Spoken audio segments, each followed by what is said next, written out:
बिस्मिल्लाहिर्रहमानिर्रहीम। आज की इस रिकॉर्डिंग का हमारा टॉपिक है कम्युनिकेशन। इससे पहले हम लोग डिटर्मिनिस्टिक वर्सेस नॉन डिटर्मिनिस्टिक और static versus dynamic properties of the environment पढ़ चुके हैं। आपको पता है कि हम लोग basic concepts of the system पढ़ चुके हैं और इसमें आज हम लास्ट कॉन्सेप्ट कम्युनिकेशन को पढ़ने जा रहे हैं।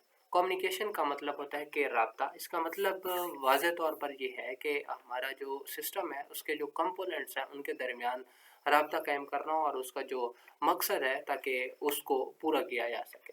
तो यहाँ हम लोग टेक्स्ट को समझ रहे हैं लेक्चर्स के अंदर, तो हम लोग समझते हैं communication and interaction among system components is key to the function of a system. Communication और इंटरेक्शन, आपस में इंटरेक्ट करना सिस्टम के कंपोनेंट्स का, ये एक की है, चाबी है सिस्टम की फंक्शनिंग का, इनकी सिस्टम के काम करने का। मैं आपको यहाँ पर बिल्कुल ट्रांसलेट करके बता रहा हूँ कि वर्ड्स का क्या मीनिंग बन रहा है। It ensures that components work together in an organized and smooth manner to achieve the system's objective. ये जो कम्युनिकेशन है ये इस चीज़ को यकीनी बनाती है कि यकीनी बनाती है एक ऑर्गेनाइज मुनज़्ज़म तरीके के साथ कि सिस्टम का ऑब्जेक्टिव ताकि अचीव जो है वो किया जा सके, उसे हासिल किया जा सके। For example in computing system, मिसाल के तौर पर एक कंप्यूटिंग सिस्टम के अंदर the CPU communicates with memory to fetch and store data.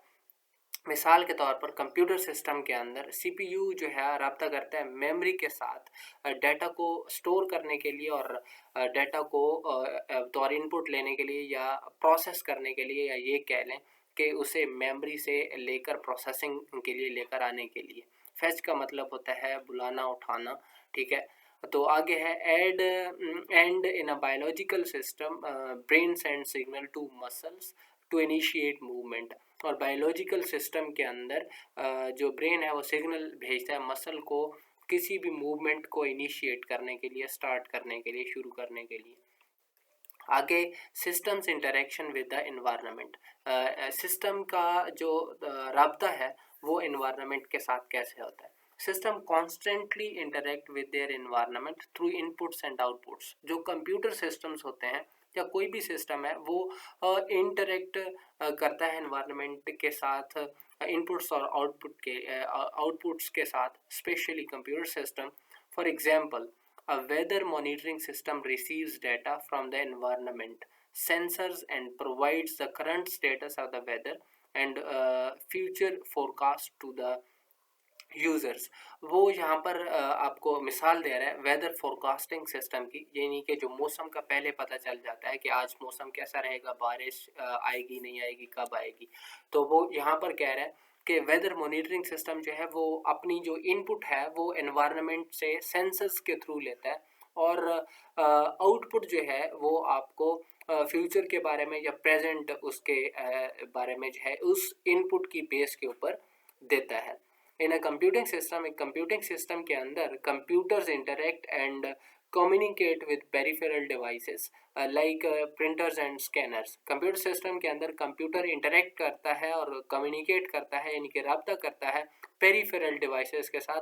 Peripheral devices जैसे प्रिंटर्स और स्कैनर्स हैं, और पेरिफेरल डिवाइसेस वो डिवाइसेस होती हैं जो कंप्यूटर को बाहर से लगती हैं, यानी कि अंदर से बिल्ट इन नहीं होती या अंदर लगी ही नहीं होती। जैसे कि हम लोग प्रोसेसर है वो इंटरनली जो है एम्बेडेड है, तो वो पेरिफेरल डिवाइस नहीं है। इसी तरह से USB पेरिफेरल डिवाइस है, या जो भी डिवाइस हम लोग, जो भी चीज़ हम लोग बाहर से लगाते हैं कंप्यूटर को, वो पेरिफेरल डिवाइस है। जैसे यहाँ पर प्रिंटर हम लोग बाहर से लगाते हैं, स्कैनर हम लोग बाहर से लगाते हैं वगैरह। और भी बहुत सारी पेरिफेरल डिवाइसेस होती हैं, पर यहाँ पर हम लोग डिटेल में नहीं जाएंगे। And in a biological system animals interact with plants. और बायोलॉजिकल सिस्टम के अंदर जो है एनिमल इंटरेक्ट करते हैं प्लांट्स के साथ एंड अदर एनिमल, और दूसरे एनिमल्स के साथ। अच्छा, ये एनिमल्स जो हैं बायोलॉजिकल सिस्टम के अंदर प्लांट्स और दूसरे एनिमल्स के साथ इंटरेक्ट करते हैं, और आगे उसमें लिखा है फार्मिंग अ फूड वेब, और एक फूड वेब बनाते हैं। फूड वेब कैसे बनाते हैं, जैसे मिसाल के तौर पर जो है एक कोई जानवर है वो घास खाता है, और कोई जानवर है जो किसी दूसरे जानवर को खाता है। तो इसका मतलब है कोई कंज्यूमर होता है, तो कोई जो है प्रोड्यूसर होता है, और कोई जो है प्रे बन जाता है और कोई यानी कि शिकार बन जाता है और कोई शिकार करने वाला बन जाता है। अच्छा, इसकी मैं आप लोगों को एक एग्जांपल यहाँ पर दिखा देता हूँ फूड वेब की।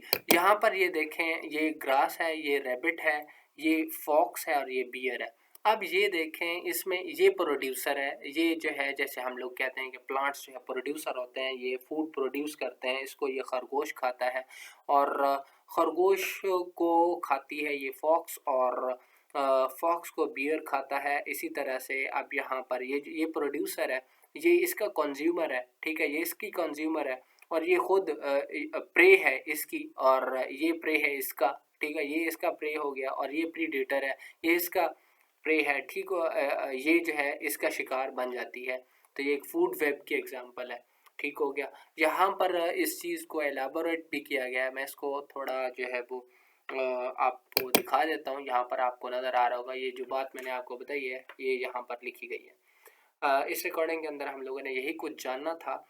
Thanks a lot. Next recording के अंदर हम लोग इस टिडबिट को डिस्कस करेंगे, ये जो बॉक्स लिखा हुआ है, फिर इसी तरह से नेक्स्ट टॉपिक्स को डिस्कस करेंगे। अल्लाह हाफिज़।